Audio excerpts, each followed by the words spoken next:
Hey everyone, welcome back to another video. I recently bought these online. Let's see if I can get the camera to focus on them. Do one at a time. These were from the Aliexpress website, I think it is. Sorry, the lighting is not the best, but hopefully you can see that. So these are intended for the figurines you get. I'm not sure what you actually call them. I think the brand is possibly Phicen. Sorry if I'm pronouncing that wrong. But I always see these online, and whilst I don't actually own any of the full body figures or anything, I've always thought that they look detailed enough to use as art reference. So long story short, I took a gamble, I bought some. To be honest, they're actually a lot more detailed than I thought. They look really good, they didn't cost much. So basically in this video I just want to test if they can be used for reference. So you might be able to tell, but the heads I've bought are Lex Luthor and Scarlett Johansson. In this one we'll play around with the Lex Luthor one. So let's see what we can do. So when I ordered this, I knew I wanted to make a video on it. I wanted to use it for reference, as mentioned, but there's so many things you could use it for. For example, lighting, I think is really good. If these models are good enough, which they look like they are, they're only small, but I think you could light these up in your own setup, how you want them to look. And I think you could do some really amazing things with them. And I think you could learn a lot from them, especially for a difficult subject like lighting. But in this video, I just wanted to start pretty basic and see if they were usable for something like this, just drawing the head from head on, front angle, to use as a basis really, almost like your construction lines. So I drew some lines at the beginning, which you can still see on the screen. I drew these straight across from the reference, just to save a little bit of time on this example. And I tried to pick out some points that you would use during like the Loomis method of drawing the head. So a lot of you will already know the Loomis method for drawing heads. It's the most well-known method. But for those of you who don't, a really simplified basis is you start with a circle. You put certain markings down for things like the brow line, the bottom of the nose to the bottom of the chin, and also the hairline. Obviously this one doesn't have hair on it, but I've still marked it on my illustration. And that brings me to my point actually why I ordered this one.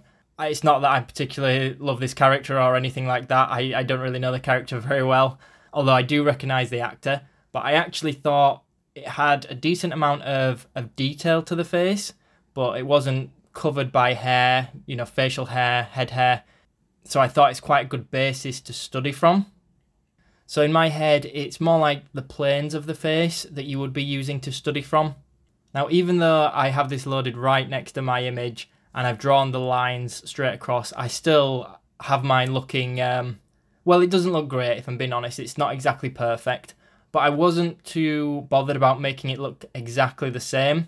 And I'll admit I didn't spend ages on this, maybe half an hour or something, which for me is pretty quick.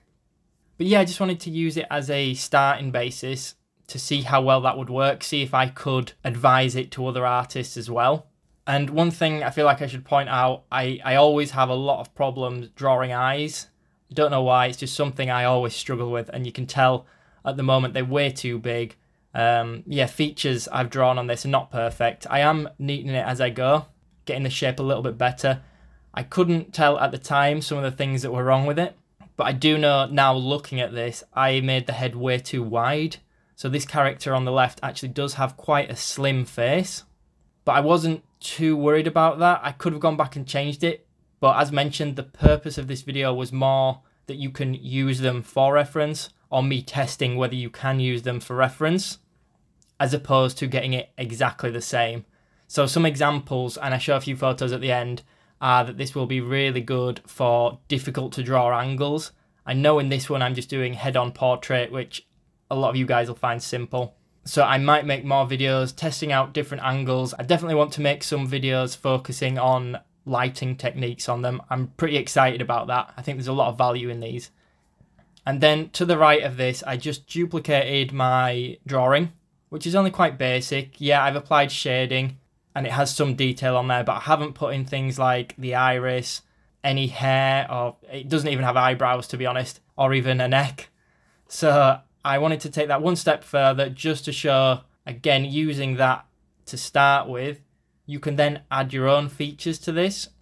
I didn't actually have any reference loaded up, so there's probably all sorts of mistakes with mine. And watching it back now, I can see a lot of things that are quite off with mine. But you can see that I added eyebrows, hair, and a neck. And of course, put a bit of detail into the eyes. I haven't even gone in and removed the construction lines, but it's not something I was worried about for this video. Just wanted to demonstrate this. And for the price, I think these were about £10 each. I would say these are really good for art reference purposes. I've always wondered if they would be usable for art reference, and every time I search online, I've never really seen anyone using them or commenting on them, so I really wanted to give it a go. And I'm really pleased with them. I'll probably order some more in the future, but for now, the 2 faces I've got are more than enough to be using. As mentioned, you can see a few photos that I've loaded up on screen. I haven't worked on the lighting or anything like that. This is just me playing around with the angles to show that you could probably use them for some really difficult, extreme angles, because that really is when a lot of people, myself especially, do need reference. I feel like there's absolutely tons I could say about this, but I want to keep it short and I want to create more videos using these. But yeah, that's it. So what do you guys think to these? Do you think that these models have value for artists? Personally, I'm really impressed with them. I think they do. Let me know in the comments below. Make sure you hit that thumbs up button, and of course, don't forget to subscribe and turn notifications on for future content. Thanks so much for watching, everyone.